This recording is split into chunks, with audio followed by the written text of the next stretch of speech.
let's jump right into this. A Johnluke263 had wrote to us that they want to see our skills for designing a creature. We welcome the challenge. I'm really not that great at drawing. Since I'm inefficient with that skill, I'll need to source the internet for a drawing, and I'm going to choose ChatGPT to be able to help me out with this. Let's go create a prompt.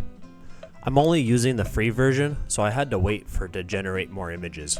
I think that the images that they gave me are kind of rough, but I chose out of the best of them and made do with what I had. Later, I'll probably try drawing, or I'll try some other prompts for some other generators in the future. I love Plasticity. It's one of my favorite designing softwares. I do have most of this design done already, so I'll be showing some small adjustments here to kind of show you some of the designing end processes that I'll go through. We'll get this into the slicer. We'll make sure all of our settings are correct, and even then, you might need to check your settings in the future to update them accordance to any better features that you could have with your objects. If you use Plasticity, shout out in the comments below if you like this software. Also, let me know if you find it easy to use and if you have some cool tips, tricks that you like to use for yourself. We use FDM 3D printers. We have a Ender 3D Max, and we have a Neptune Elegoo 3 that we use for our PLA plastic. We use an Ender 5 Pro for any other materials. Let's get to putting this together.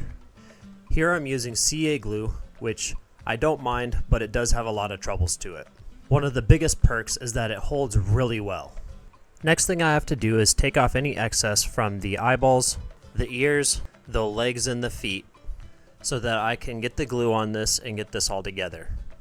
These hands and feet are really small. I think I'll be able to manage though. Next, I'll take the CA glue and use a generous amount to end up gluing the head to the body. If you don't want to wait very long, use the accelerator that the CA glue came with. The end result is in a very short amount of time. It holds super strong. We're going to do the same thing for the eyes. We're going to put a little bit in both. We can do both at once. And then we'll inset the eyes and set them in really quick. And there we go. They're going to be able to hold. So far, we haven't thought of a name. So we thought that we would be able to give our viewers the availability to pick a name for us. So drop some comments down below of what you think the name should be. Here I'm finishing putting on the rest of the feet and the hands. Another thing I do dislike is the white stuff that the CA glue or the accelerator does leave behind. Let me know in the comments below if you have this issue and if you have any resolutions too. If you've stuck around this long, thank you very much for sticking around and watching. As always, hit that like button, hit that subscribe button, hit the notification bell, and thanks for watching.